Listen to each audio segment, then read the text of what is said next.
All right, well, welcome back to the iWealth podcast, and today we're talking about me feeling a little insurance broke.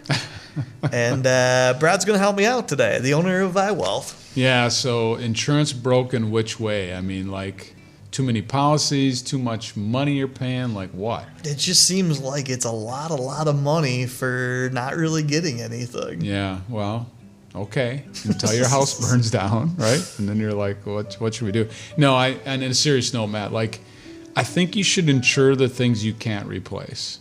Okay. Okay, so I know I can't replace Trudy.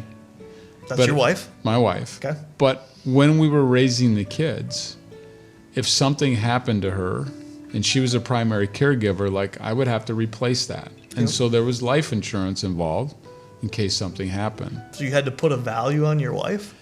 I can't put a value on her. What did you value your wife at? No. So I had to put a value on the care for my kids. Okay.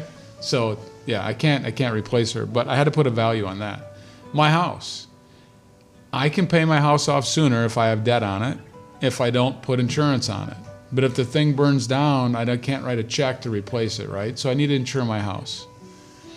Where people miss the boat when it comes to retirement planning, we save and save and save, we get to retirement, is long-term care expenses. It's so hard to pay for long-term care when you finally get there. A lot of care these days is $10,000 a month. The average stay in a nursing home with Alzheimer's is 6 years. So start doing the math on $120,000 a year, take that times 6, like you can go through $250,000, $500,000, $750,000 really fast in a long-term care situation.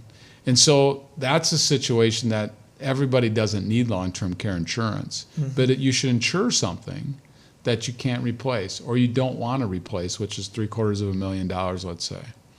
So your car, you need to insure it. Your net worth, let's say, is $2 million. You should have an umbrella insurance to make sure that if you get in a car accident and someone dies and you get sued, that you're protecting your net worth. So that's the way I look at insurance, Matt. There's all kinds of different insurance out there, and I understand the philosophy of insurance broke and what you're saying because there's so much, and you pay these premiums.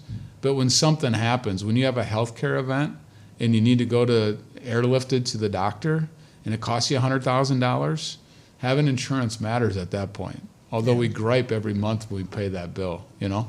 But one airlift to Rochester, Mayo, or whatever the hospital is, makes a huge impact on. You can work for years just to pay for that helicopter ride. That's right. Now, when it comes to insurance, you should make sure that you review it and audit it. Okay. A lot of people don't understand the deductible that they have. Okay. So they'll have a $250 deductible. So if they have a car accident, they got to pay $250 out of pocket, and then the rest is covered.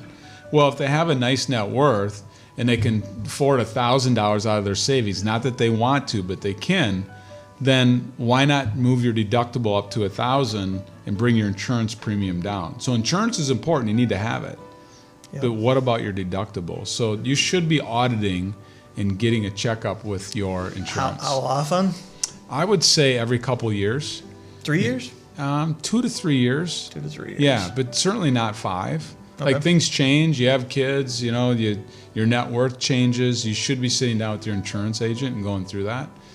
It's too many people buy a life insurance policy when their kids are 2, and when the kids are 40, they still have it. Like, should they repurpose that cash value, you know? So the intention was right, but things change. And so we do a lot of audits in our office where they'll bring in their insurance policies and we just take a look at it just to give them an opinion. And a lot of times you can repurpose those into something more appropriate for the stage of life that you're in. There you go. All right. Well, there's a little bit about insurance, and hopefully that's helpful to all of you guys watching. We'll see you back here next time on the iWealth podcast. All right. Thanks, Matt.